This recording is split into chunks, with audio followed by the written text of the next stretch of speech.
Puji Tuhan, selamat pagi Bapak Ibu Saudara yang dikasihi Tuhan. Pagi hari ini tema dari renungan kita adalah sepenuh hati.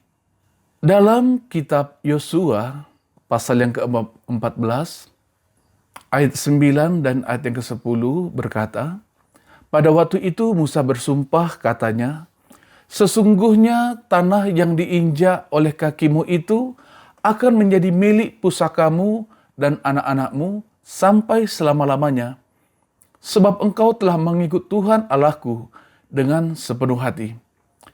Jadi sekarang, sesungguhnya Tuhan telah memelihara hidupku seperti yang dijanjikannya. Kini sudah 45 tahun lamanya, sejak diucapkan Tuhan firman itu kepada Musa, dan selama itu orang Israel mengembara di padang gurun. Jadi sekarang, telah berumur 85 tahun aku hari ini. Saudaraku, ini adalah bagian dari kisah hidup Kaleb yang tercatat dalam Alkitab. Dan saya percaya ini ditulis untuk menjadi sebuah perenungan yang mendalam bagi kita. Tentang bagaimana seharusnya kita hidup sebagai orang Kristen atau menjadi anak Tuhan. Tidak banyak ayat-ayat dalam Alkitab yang bercerita tentang Kaleb. Namun setiap ayat yang berhubungan dengan Kaleb itu sangat menjelaskan bagaimana sikap hidup Kaleb di hadapan Tuhan. Dia selalu dikatakan sebagai orang yang hidup dengan sepenuh hati di hadapan Tuhan. Sehingga sikap atau pola hidupnya itu sangat kontras jika dibandingkan dengan orang-orang sebangsanya pada saat itu.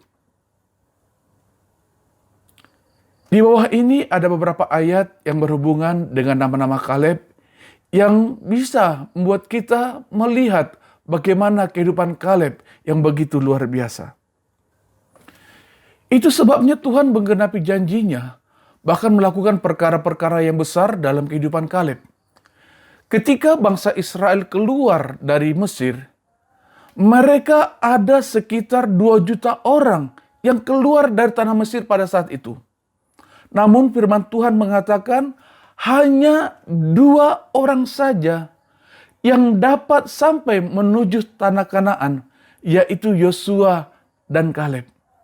Saudaraku, perhatikan, hanya 2 orang saja yang Tuhan izinkan untuk dapat memasuki tanah Kanaan. Semua orang yang lahir di Mesir mati di tengah perjalanan ketika melewati padang gurun. Dan semua ini terjadi, apa yang Tuhan lakukan dalam kehidupan Kaleb, itu hanya karena Kaleb disebut sebagai orang yang hidup dengan sepenuh hati di hadapan Tuhan. Ada begitu banyak ayat-ayat di dalam Alkitab yang menegaskan bahwa Allah itu sangat peduli atau lebih peduli dengan sikap hati atau isi hati kita dibandingkan apa yang tampak dari luar atau tampilan luar. Manusia dapat memanipulasi manusia lain melalui senyuman, keramahan, kata-kata yang manis, tipu muslihat, bahkan pelayanan yang dia kerjakan. Namun tidak dengan Tuhan, saudaraku. Sebab Tuhan tahu dan melihat sampai kepada kedalaman hati. Jadi singkirkan segala kepura-puraan dan juga sikap setengah hati. Tetapi marilah kita berdiri dalam sikap sepenuh hati jika kita rindu mengalami janji Allah dalam kehidupan kita seperti yang Kaleb alami.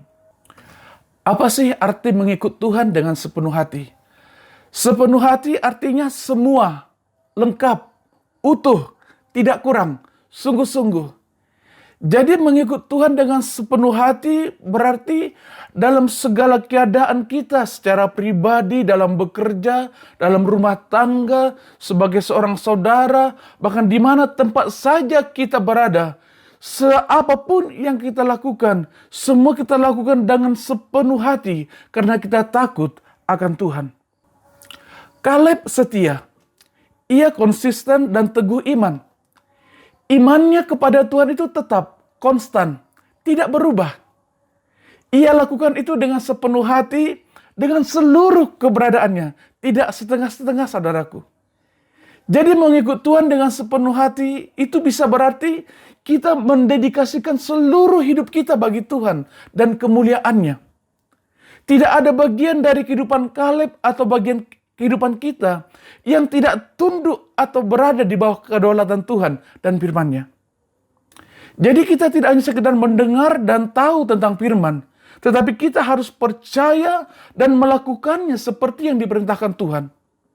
Dan tidak ada firman Tuhan yang dibiarkan gugur atau tidak terlaksana dalam kehidupannya.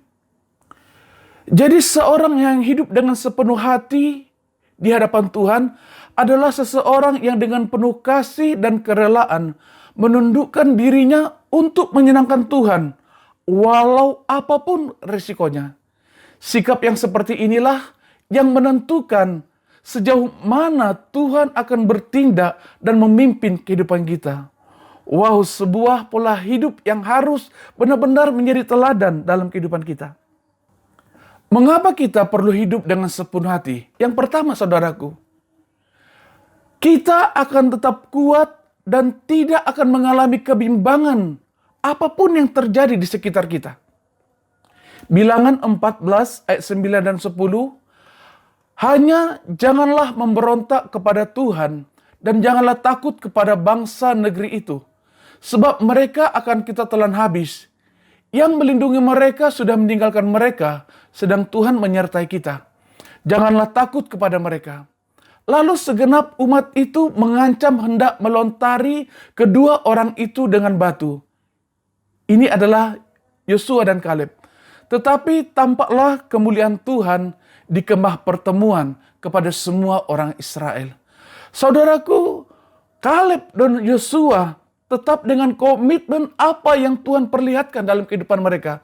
Sekalipun nyawa mereka yang menjadi taruhannya. Tetapi inilah saudaraku, ketika kita benar-benar hidup sepenuh hati di hadapan Tuhan, siapapun musuh kita, apapun tantangan kita, dikatakan akan ada kemuliaan Tuhan yang menjadikan kita orang-orang lebih daripada pemenang, bahkan mampu mengatasi segala masalah dan persoalan kita. Saudara, bandingkan seperti rumah yang dibangun di atas batu. Ada hujan, ada angin, ada banjir. Tetapi rumah itu tetap berdiri kokoh. Demikian juga dengan kehidupan kita. Yang kedua, saudaraku, orang yang hidup dengan sepenuh hati di hadapan Tuhan, dia tidak akan pernah menjadi lemah. Yosua pasal 14 ayat 10 dan ayat 11, di situ Kaleb berkata, sekarang aku sudah berumur 85 tahun, tetapi kekuatanku masih seperti waktu itu ketika aku disuruh Musa. Dan itu tidak berubah sampai sekarang. Kaleb bukan seorang yang suka mengada-ngada, tetapi itulah memang keyakinannya dalam Tuhan. Usia boleh bertambah, tetapi kekuatan tidak berubah. Yesaya pasal 40 ayat 31 juga berkata, tetapi orang-orang yang menanti-nantikan Tuhan itu mendapat kekuatan baru. Mereka seumpama Raja Wali yang naik terbang tinggi dengan kekuatan sayapnya. Mereka berlari dan tidak menjadi lesu. Mereka berjalan dan tidak menjadi lelah. Betapa hebatnya kehidupan kita, saudaraku, jika kita hidup dengan sepenuh hati di hadapan Tuhan. Yang ketiga, orang yang hidup dengan sepenuh hati mengikut Tuhan akan menerima janji Tuhan. Inilah yang dialami oleh Kaleb.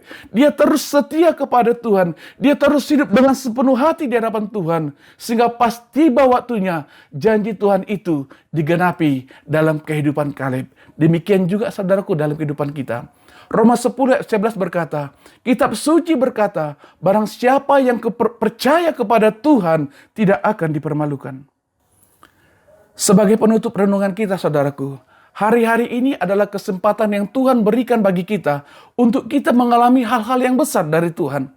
Dalam situasi yang tidak pasti dan membingungkan ini, Tuhan mau memastikan setiap janjinya digenapi dalam kehidupan kita. Tuhan mau kita semakin berakar dan berbuah bagi Dia. Terlebih lagi menjelang kedatangan Yesus kembali, saudaraku, Dia mau setiap kita berdiri teguh di atas iman percaya kita kepadanya. Dan satu-satunya cara untuk dapat menggapai semuanya itu adalah hiduplah dengan sepenuh hati di hadapan Tuhan. Tuhan Yesus memberkati. Mari kita berdoa. Bapa, ajar dan pimpin kami untuk selalu hidup dengan sepenuh hati di hadapan-Mu. Sehingga hari demi hari yang kami lalui, kami menjadi lebih kuat di dalam Engkau Tuhan. Mengalami keajaiban-Mu dalam setiap langkah kami. Dan kami menjadi gereja yang siap untuk menyongsong kedatangan-Mu kembali. Untuk membawa kami bersama-sama dengan Engkau untuk selama-lamanya. Terima kasih Bapa yang baik. Dalam nama-Mu Tuhan Yesus Kristus, kami berdoa dan mengucap syukur. Haleluya. Amin.